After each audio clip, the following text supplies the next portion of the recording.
खान साहब में और नेल्सन मंडेला में एक मार्जिनल फ़र्क ये है, वो जब जेल गए तो उनकी उम्र बहुत कम थी और वो 27 साल रहे।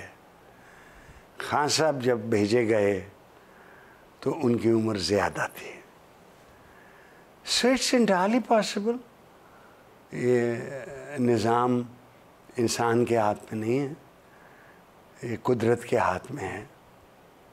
ही में die in jail, what can we से।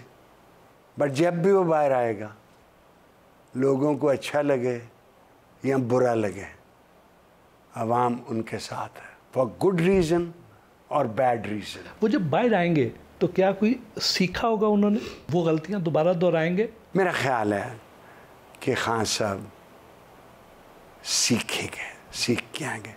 देखिए, मैं कहता नहीं हूँ, लोग समझते हैं शायद मैं कोई अपनी बढ़ाई की कोशिश कर रहा, नहीं, मैं कोई मुझे अपनी बढ़ाई नहीं है। उन्होंने मुझे कहा था, मैंने कि इलेक्शन लड़ो, तुम जीत जाओगे। उन्होंने मुझे जब प्राइम मिनिस्टर बुला कहा था कि अटॉर्नी जनरल हो जाओ, एडवाइज़र लॉ हो जाओ, एडवाइज़र इंफॉर्मेशन हो जाओ, मैं नहीं माना। कसूर उनका नहीं, कसूर मेरा है। शायद मुझ जैसा मुँह फट वहाँ होता तो जब उन्होंने कहा था कि 50 लाख घर बनाऊंगा, मैं उनके मुंह पे हाथ रख देता। पहले 20,000 बनाए। जब उन्होंने कहा था 1 करोड़ नौकरियां दूंगा, मैं रोक देता। नहीं कहता ये ना करें, वो करें जो आप कर सकते हैं। रियलिस्टिक बात ये वो सिर्फ ये होता ये है कि जब आदमी प्राइम मिनिस्टर के ओहदे पे होता है तो एक कीड़ा है कान में घुस जाता है और उसको यकीन दिलाता है कि उसके बगैर मुल्क नहीं चल सकता, और फिर कीड़ा वापस चला जाता है। शायद खान साहब को ये ख्याल आ गया। मैं वाहिद आदमी हूँ जो उस आखिरी मीटिंग में बहुत से लोग बैठे थे। हम आज रात को 11 बजे पिटीशन दायर करेंगे। हम I am the only man. Khan साहब गवाह रहना, और बाकी जो बैठे हुए थे जिसमें स्पीकर थे और बाकी भी थे, वो गवाह रहना। उन्होंने कहा कि क्या कर रहे हैं? नहीं, तुम क्या कहते हो? मैंने कहा आप राइट पे बैठे हुए थे, 3 वोट हैं, सेट लेफ्ट पे बैठे, parliamentary form of government, go and sit on the left. तो लीडर का हक है कि वो बात ना माने, बात ना माने। ये जो हम मशवरा देने वाले होते हैं, हमें कुड़ना नहीं चाहिए। अगर हमने कुड़ना तो हम खुद लीडर बन जाए। So he has many qualities, but he also seems to have limitations जो हर इंसान में होती हैं। एक साहब जो बहुत अहम ओहदे पे रहे, उन्होंने मुझे कहा, बताया कि खान साहब मीटिंग में बात मान जाते थे, अगले दिन इनकार हो जाते थे, मुकर जाते थे। मुझे इसका नहीं पता, आई डोंट नो। ये इशारा उनकी अहलिया की तरफ था, किसी और की तरफ था, मुझे ये भी नहीं पता, आई don't no. But a leader can change his mind, nothing wrong with it. जो लीडर जल्द फैसला बदले, उसकी नज़र दूर तक नहीं होती, वो शॉर्ट टर्म बेनिफिट ढूंढ रहा होता है। So I don't know Imran Khan साहब का मुस्तकबिल क्या है। ये कि उनका एक मोहर बड़ी सी लगा दी है उन्होंने इस मुल्क पे और इस मुल्क के बेशतर लोगों पे, स्टैम्प्ड विद इट। मैं नहीं बना उनका एडवाइज़र, इलेक्शन हो मैं फिर वोट डालूंगा,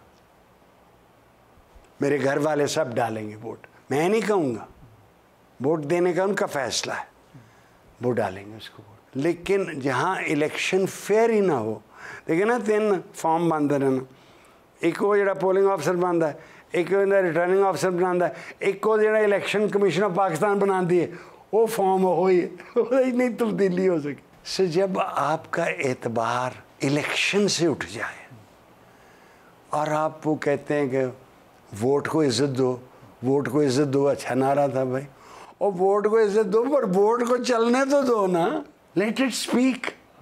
अगर आप वही नहीं करेंगे तो आपके जहन से ये जमहूरियत की ख्वाहिश ये कम होनी शुरू हो जाएगी। अगर खान साहब आपसे मशवरा मांगे तो क्या आप उन्हें डील करने का मशवरा देंगे या डटे रहने का कहेंगे? This is a difficult question. मैं बहुत खफा होता हूँ जब मुझे ये पता लगे कि एक जुलूस डी चौक आ रहा है। You never go in war to the most heavily guarded place. Are you crazy? बंदे मरवाना चाहते हो? चूंकि अगर मैं होता या मेरे जैसे कि उनको मशीर होते, protest in every city, bring the city to a halt, ठीक है? But there is also a timing in politics. You may miss the time. एक वक्त हो सकता, फिर नहीं हो सकता, ठीक है? जब शाह ईरान जहाज का नज़ारा लेते हैं और देखते हैं कि पूरा तेहरान बाहर निकला हो, it's too late to make a deal with Ayatollah Khomeini. Time for everything. ये फैसला इमरान खान साहब ने करना।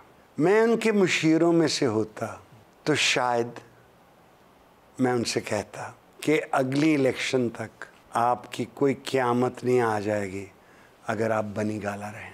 कोई क़यामत नहीं आ जाएगी। सेहत का ख्याल रखें, एक्सरसाइज करें। ये काम चूँकि हम इश्क करते हैं, ताल्लुक़ इश्क जैसा होता है तो वो हो जाता है। आप बैठे हुए हैं दिलों में। What is 3 years? What is 2 years? 3 साल ही रह गए ना उनके। What is 3 years? जो मुझे शिकवा है थोड़ा सा वो अदलिया से। जब इलेक्शन पिटिशन, इलेक्शन चैलेंज हो, ट्राइब्यूनल के पास जाए, उसने फैसला करना है यार, लटकाना नहीं है। डिसाइड।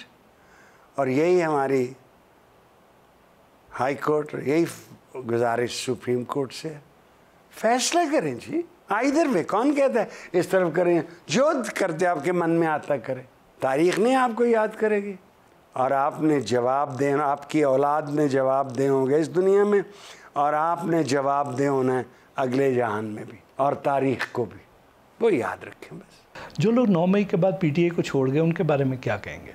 भैया, हमारे यहाँ पार्टियाँ बदलने को कोई बुरी बात नहीं समझा जाता। हमारे यहाँ पार्टी छोड़ने को लानत नहीं समझा जाता। उस पर धुतकारा नहीं जाता, उस पर थूका नहीं जाता, उससे गुफ्तगू बंद नहीं होती। सुबह कहते हैं जी हमारा काम क्या है, इलेक्शन लड़ना, पैसे भी खर्च करिए तो ऐसी असेंबलीज भी ना आइए, तो हम कर लेते हैं। So I can not make a comment कि पार्टियाँ क्यों। It's a way of life. आदत है हमें पार्टियाँ छोड़ने की कि ये शख्स इस काबिल है कि जिसको वोट दिया जाए कि नहीं। पनामा से जो अकामा निकाला गया, क्या वो सज़ा दुरुस्त थी? पनामा का केस आया और उसमें 5 जज बैठे। 2 जजों ने तो पहले फैसला दे दिया, खोसा साहब ने और गुलजार साहब ने। 3 जजों ने कहा कि एक जॉइंट इन्वेस्टिगेशन टीम JIT बने, जो बड़ी पावरफुल थे। उसने 3 महीने लगाए और 10 वॉल्यूम्स में उसने रिपोर्ट दी। 9 वॉल्यूम तो हमें मिल गए, 1 नहीं मिला। उनने कहा ये हमारी कॉरेस्पॉन्डेंस है खुफिया एजेंसियों के साथ, ये आपने देना।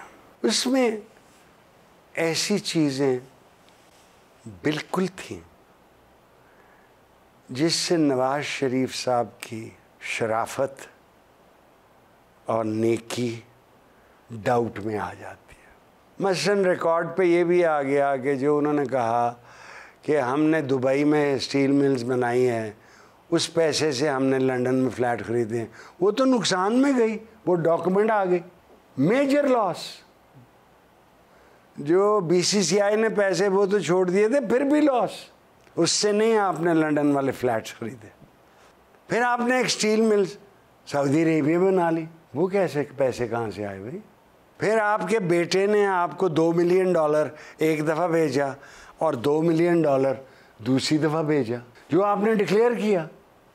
तो मैम उन्होंने खुशनुदा, क्या नाम है उनका, वकील कराची के अटॉर्नी जनरल भी हमारे लिए हुए हैं, मखदूम अली ख़ान।